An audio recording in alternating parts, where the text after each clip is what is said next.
Hello and welcome to this game review. We'll be looking at the 60 plus 30 game, which is very nice to see. I encourage everyone to play such long time controls. Okay, so it started as a Sicilian. Black plays a6, which isn't the best Sicilian in the world, but it is playable. c3, so white shouldn't play d4 against this variation, so c3 is a good move.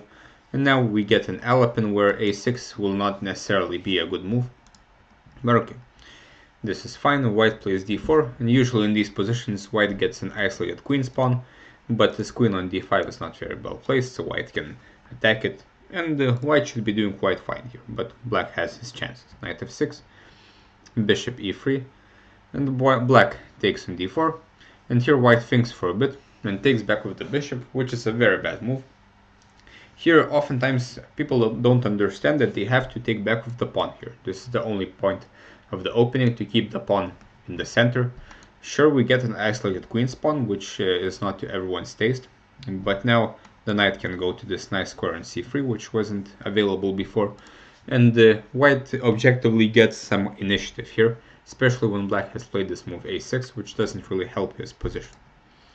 Instead, white took with the bishop, but this simply loses time, as after knight c6 the bishop is now attacked, and black is definitely threatening to take it, and white can't even move it anymore probably, because after taking and something like knight d5 or bishop f5, black is simply better because he has better development. White's king is in the center, white has no initiative, and black's majority can be set in motion quite soon. Bishop e2, black takes, and here white goes into an endgame. And again, it's important to understand what both sides are aiming for here. So black has the 4 and 3 majority on the king side, so he will be playing on the king side usually, while white has the more pawns on the queen side, where he should be playing. And here black already has the bishop pair, so black has to ask himself the question, do I want an endgame? And in general, with the bishop pair, we usually want endgames, because bishops are best in endgames. And here black should have exchanged the queens while he had the chance. Here, with white takes with the c-pawn, now he will have a terrible version of the IQP, because without queens, white has no chance of creating some kind of attack. Black can even develop his bishop straight to g7, where it will attack the weak pawn, and black is quite a bit better. Otherwise, if white takes with the knight, which he should, black can either develop the bishop again or just play e5, push the knight away and set his majority into motion, move the knight, play f5, the king will be quite well placed on f7, and black is again doing quite good. But black plays e6, which is fine as well.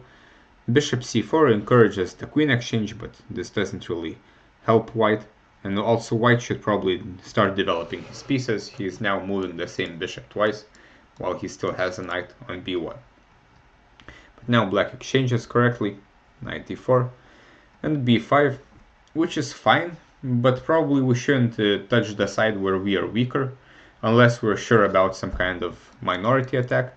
And probably simpler was to put the bishop on d7, the other bishop on c5, the king should go to e7. Importantly, black shouldn't castle in such a position because it's an endgame, so the king should be in the center. But instead b5, this is fine, bishop d3.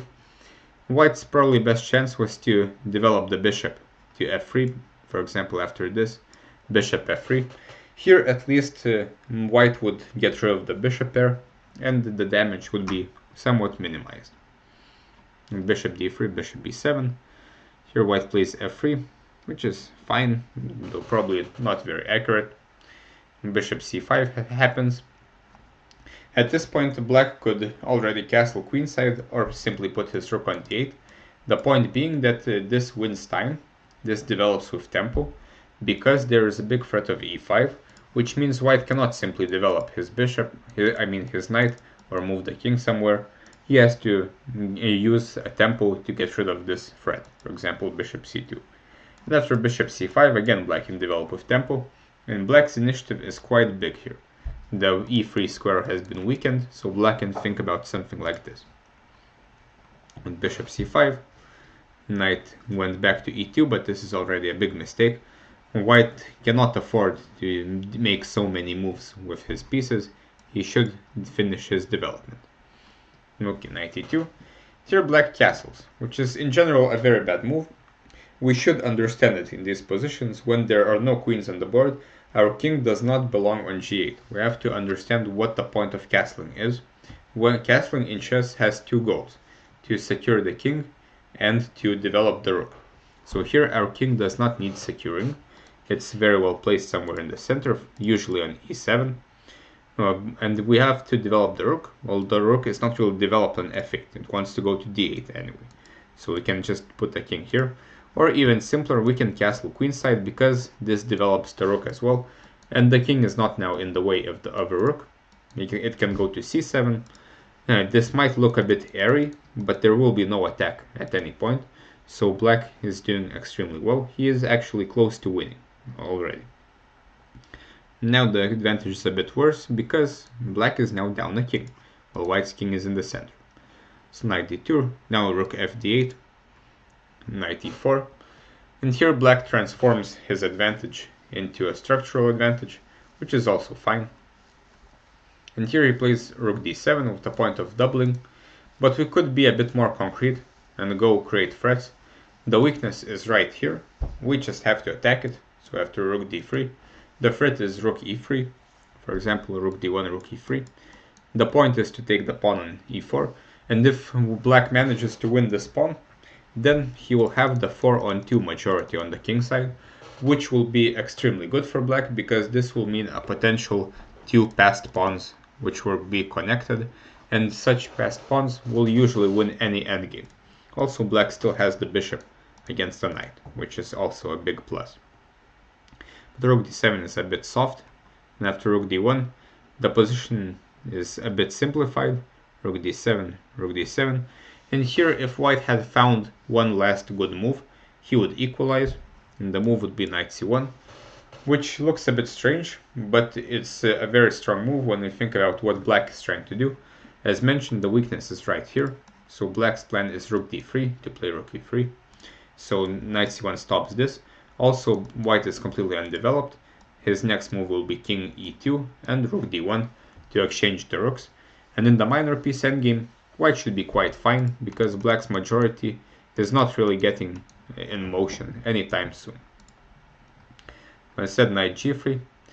b4 is a nice move to try to create some weaknesses. And white answers c4, which severely weakens all of the squares on the dark squares.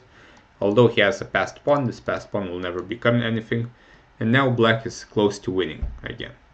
Here black should use his initiative to try to, his lead in development to get some kind of initiative, and he should, for example, play b3 with the point of going rook d3, picking up this pawn, creating more weaknesses, and hopefully winning a pawn sometime soon, while white is still undeveloped. After rook d4, bishop d4, white had the chance to give up a pawn with the point of exchanging rooks. And in this endgame, black will have a hard time creating a passed pawn here, while white already has a passed pawn. His king is a lot better, so the position is not entirely clear, and black's king should of course go to the center, but there is a question, why did it even go to g8? But after b3 and bishop c3, now black is completely winning because he is invading with the rook.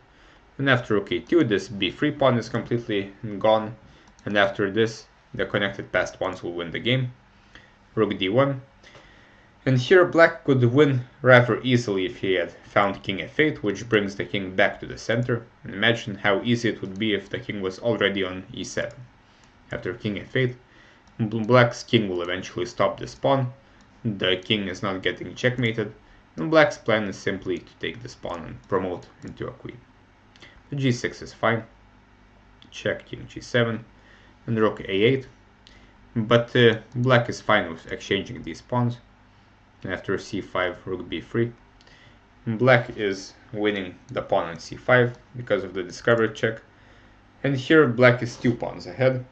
Also, his bishop is a lot better than this knight on g3, so the rest of the game is not very interesting. Black converted quite well, and he didn't really give any chances to his opponent, and a pretty nice win by Black.